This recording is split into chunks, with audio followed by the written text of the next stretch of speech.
Hey, welcome to Fi Minded. I'm Justin Peters, your guide to achieving financial independence and having fun doing it. Today, we are talking about how to spend money confidently without guilt while still saving and investing on your path to financial independence. Honestly, most of us in the Fi community, myself included for sure, struggle more with spending than saving. And I think that's in part why books like The Art of Spending and Die with Zero resonate so much with the financial independence community.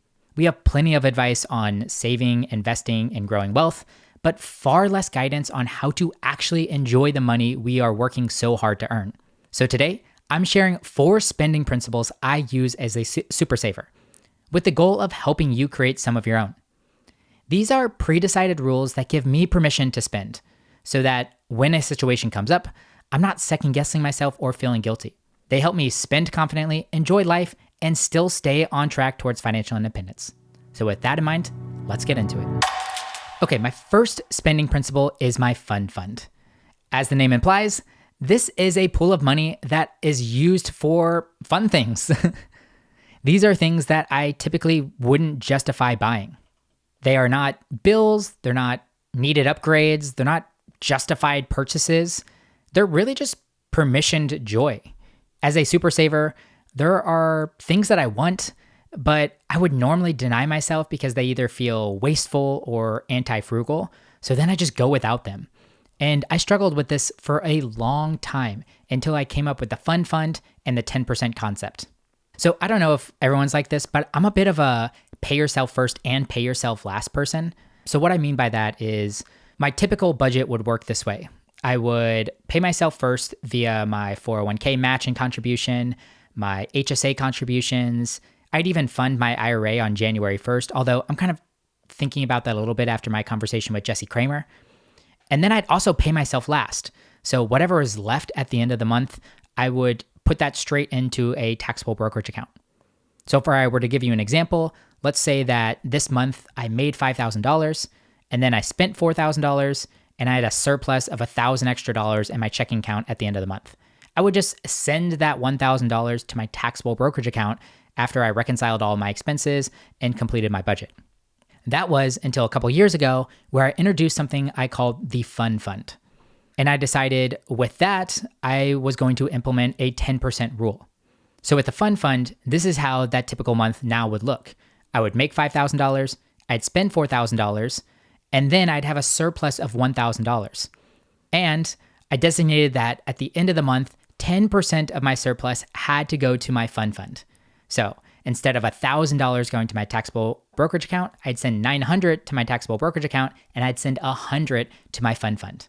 I really like this idea, and it's helped loosen me up. It still feels like a very intentional system. It feels planned and aligns a lot with my financial independence goals. In the past, my spending felt really restrictive. The missing piece never was discipline for me. It was permission. And this fun fund and the 10% concept really gave me the release valve that I needed. So as I mentioned, with the fun fund, there is only one job that this money can do, and that is enjoyment.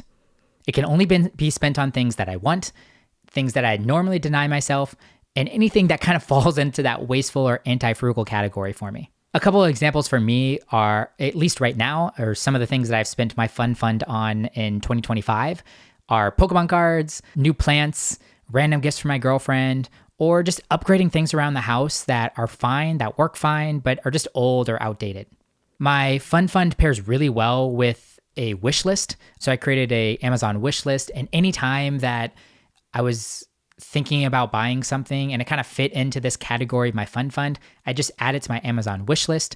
And then at the end of the month, whenever I allocated money to my fun fund, I'd look at that Amazon wish list and pick something off of it and buy it. It hasn't felt like forced spending. It also lets me build anticipation, and that money waits until something feels right. Honestly, a lot of times I'll end up deleting just as much off my wish list at the end of the month as I do buying or adding things to it. So as I mentioned, I think a fun fund works really well for super savers because it creates that psychological release valve. It will prevent any kind of binge spending after very long restrictions. It's got to keep things fun while not competing with your long-term goals. And it's got to turn spending into a planned decision, not an emotional one. So how can you adopt this first spending principle? I highly encourage you to build a fund, but customize it to what feels right to you. It's only got to work if it feels safe to you. So first things, choose your percentage. If you feel like 10% is too high, change it to 5%. If you feel like 10% is not enough, change it to 25 or 50 or even 100% of your surplus. I think that's totally fine. Then you can decide where that money's got to come from. For me personally, it was just the surplus at the end of my month. If you don't budget that way, you can adopt or change however else you see fit. Some people I have noticed use any of their side hustle income towards their fund, or you can even do a ratio. So for, let's say, every $5 you save, $1 has to go into your fund. All right, next up is my second spending principle, which is the oops budget. Where the fund gives myself permission to enjoy, the oops budget gives me permission to be a human. Let me lay some context for this. There is at least one time a year where something breaks or an unplanned expense shows up. This year for me in particular, it was a car repair. I had a $1,600 car repair. I wasn't planning on it. I brought my car in for a routine oil change. They called me back and they're like, hey, these couple of things have to get fixed. We can't drive this car out of the lot. And what would typically happen is I would have this internal spiral. I would say stuff like, I should have planned better. This has got to set me back. Now I need to pull back everywhere else in order to afford something like this because I didn't plan for this. And this was all on top of the reality that I could already afford this and that it wasn't that financially dangerous. $1,600 can be a lot of money, but it wasn't going to set me back so far. The thing that was really creating most of the stress, though, was just the fact that I felt like a failure and that now I had to allocate money toward unplanned money towards this, and it's got to start reducing or restricting all of my spending elsewhere. So to combat that, I created what I call the oops budget. So at the beginning of every year, I just mentally set aside $1,000 for an oops accident. For some people, it might work to physically put money into a different fund. I like the idea of just having a mental checkpoint there because honestly, if it's $1,000 or $1,600, and if it was one time a year or 2 times a year, I don't really want that restriction on it. I'm really using my oops budget for psychological relief. So my oops budget is reserved for any unplanned, non-fun expense. This is not a shopping fund. It's not a convenience upgrade fund. It's a no questions asked buffer for when life happens. Stuff is going to come up and you shouldn't beat yourself up about it. You can almost think about this as your emergency fund. I think most people would probably call this an emergency fund. I think about it as almost a portion of my emergency fund with a very specific job, which is to immediately give me relief in a typically often stressful situation. So that whenever the situation comes up, I can change the language that I'm saying in my head from this is going to set me back to I've already planned for this.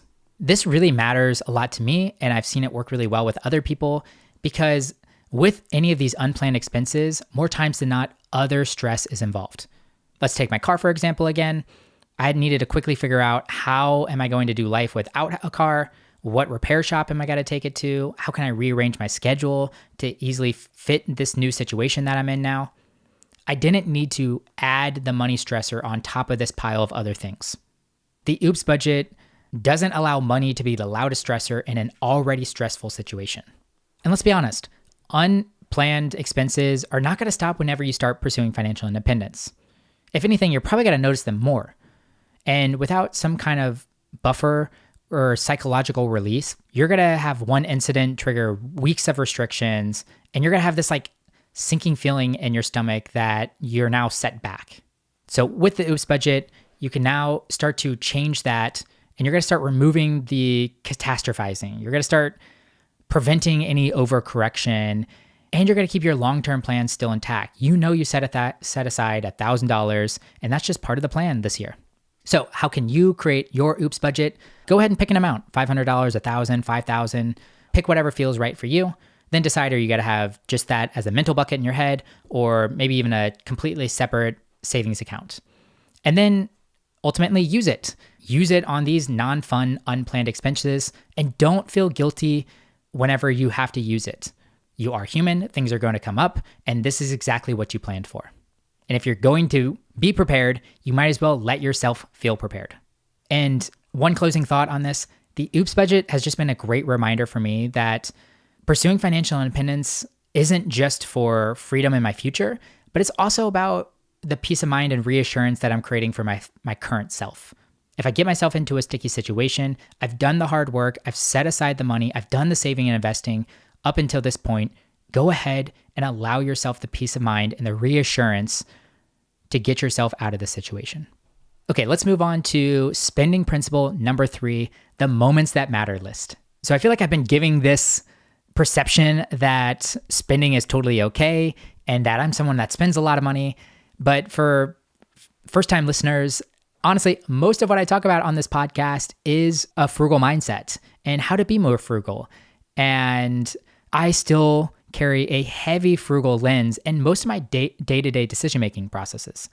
When I go to the grocery store or buy clothes or routine purchases, even big decisions, I think money should be a consideration and factor. Where you live, a car purchase, any long-term commitments, you should at least be considering how this is going to financially impact you. But although frugality may be a default for me, it shouldn't be the highest value in every single moment. And there were certain moments where money was quietly taking over that decision, even when it shouldn't have been for me. That's why I created my moments that matter list. The moments that matter list are a list of short, intentional scenarios where I want to intentionally deprioritize money. So a couple of examples on what's on my moments that matter list. I have 4 of them that I'm looking at right now. Number 1 is attending weddings. Number 2 is visiting parents or grandparents. Number 3 is celebrating close friends' birthdays. And number 4 is invites to once-in-a-lifetime adventures. As you can see, this list is not a list or permissions to overspend everywhere. It's not a lifestyle inflation plan. It's a value filter for meaningful experiences. And I don't want to remove money from the decision entirely, but I want to remove it from the driver's seat, maybe even put it in the trunk of the car. You can see a pattern in my list. They're typically life events, relationship building events, and memory making events. They're not status purchases, convenience upgrades, or impulse spending. To be transparent, this spending principle came out of some reflection on my 20s. I do get asked on occasion if I regret being hyper frugal in my 20s. And in all honesty, I don't really regret most of my 20s and how I spent my money. I'm actually proud of how much I prioritize saving and investing. There isn't a whole lot of things that I remember feeling like I was missing out on in those moments, except for one. There was an event that I didn't attend. And this was a really meaningful moment that a close friend invited me to. And I remember doing the math and being like, okay, flight and the hotel, and it coming out to $600. And at the time, $600 was a lot of money. And I was really focused on my financial independence goals. So I decided to say no. And this is probably one of the few things that I can recall from my 20s that I really regret frugality and my prudent spending habits taking the driver's seat and making that decision for me. So with that, I didn't want that to continue to impact me. But whenever these kind of situations come up, if you don't pre-think about it, it can be kind of hard to remove money from my decision-making filter. I'm so used to that and a lot of other decisions that I have on the day-to-day basis. And us super savers, we're great at delaying gratification and making rational trade-offs, but there are some opportunities that are time-sensitive or irreplaceable. So creating a moments that matter list will give you the permission to, once again, deprioritize money having an outsized influence on if you are going to say yes or no to this decision. There's a lot of practical benefits too. Without this list, every invite now becomes a debate. Every trip becomes a spreadsheet. But with this list, the decision's already made. I know I have the money set aside for it. I know I told myself that I already value and want to prioritize these moments. My energy is preserved. My regret has got to be minimalized. So I suggest creating your own moments that matter list. You can think about maybe 3 to 5 scenarios that you want to make sure money is deprioritized in the decision-making process. A couple of questions to ask yourself if you are trying to create your own list is, will I care about this in 10 years? And will skipping this create regret? A list like this is going to be personal for everyone. It may even be seasonal for some people. And of course, I want to give you a reminder that it's always allowed to change. I just really love my moments that matter list. It reminds me that Being good with money isn't just about optimization. It's actually about knowing when optimization is going to get in the way of living. All right, let's talk about our final fourth spending principle, and that is the guilt-free spending categories. I strongly believe that everybody should have 2 to 3 guilt-free spending categories. These are going to be purchases that deliver an outsized return on happiness and things that are consistently making life richer. I think the biggest advantage to using a guilt-free spending category is that if everything requires justification, nothing feels enjoyable. So go ahead and choose a small number of categories that are always okay, pre-approved, and align with your values and lifestyle. And then do your best not to limit them aggressively. I mean, I still think you can stay within a certain budget, but it might even be worth leaning into something like Ramit Sethi's 10x idea, where he believes in 10xing the categories that really matter to you and then mercilessly cutting everything else that doesn't. I do think there is an important distinction that this is not reckless spending, but it's actually just intentional concentration. And this is really powerful for super savers because many of us struggle with the fact that we can afford a purchase and then we make that purchase and then we replay it mentally in our heads for weeks. And it really steals the joy from the actual spending and purchasing of this item. And whenever you remove joy from even your best spending categories, you start to cross the line from frugality into a money scarcity mindset. This principle is really going to help eliminate that post-purchase anxiety. It's got to help you stop second-guessing everything. It's got to turn spending into alignment instead of conflict. And it's got to create excitement, not guilt, whenever it comes to spending in some areas. So how I would go about budgeting for your guilt-free categories, first, give yourself a healthy budget. Whatever you can afford, try to push the boundary on that and give yourself some breathing room. And then at the end of the year, the goal is not to underspend here. In most of my categories, if I underspend in utilities or gas or whatever it may be, I might be excited about that. I kind of cut back and I was able to be more frugal. But in this case, for your guilt-free categories, you shouldn't be congratulating yourself for underspending. And honestly, you might want to be congratulating yourself for overspending because that's probably an indication that you lived a great year. Guilt-free categories are going to be personal for everybody, but some of the common examples that I typically hear, and a couple that have fallen on my list, are travel, my favorite hobby, health and fitness, personal development, concerts and live events, time with friends, and charitable giving. So pick a category, 2, maybe 3 that you really identify with, and go ahead and make that a guilt-free category for yourself. And even if you are in the season where you are aggressively cutting expenses and saving and pushing towards your FI goals, this is, I think, a great practice anyway, because it might require you to do some creative thinking. If there are areas that you love to spend on, are there ways that you can do more of this for free or for cheap? Me personally, I love conferences, I love personal development, and I'm always trying to volunteer or apply for a grant or become a speaker so that I can get a free conference ticket. I also might share a room with a friend or stay off-site, and I'll pack my lunch in instead of going out to eat. I think there are ways that you can really fill your cup in some of these guilt-free categories without necessarily having to completely blow up your budget. The real goal with guilt-free spending categories is to help you match your spending with your values and help you realize that saving doesn't necessarily have to feel like a sacrifice. Okay, as we're finishing up this episode, I want to recap the 4 principles here. Number 1 is my fun fund. This gives me permission. It gives myself the green light to enjoy money more intentionally. Number 2 is my oops budget. This is safety. This helps protect myself from stress and mistakes. Number 3 is the moments that matter list. This is clarity. This helps me realize where money shouldn't dictate my decisions. And number 4 is guilt-free spending categories. This is peace. This has got to help me spend more confidently and spend where I know aligns more where my values are. If you implement some of these spending principles, you're going to go from super saver anxiety to freedom. And it's just a good reminder to go through this practice because financial independence isn't about never spending. It's about spending intentionally and saving aggressively where it doesn't matter. As a reminder, the goal isn't to die with the biggest spreadsheet. It's to build a life that you don't need a break from. And FI isn't about cutting yourself off from life. It's about confidently investing in experiences, people, and moments that are gonna make your life feel full.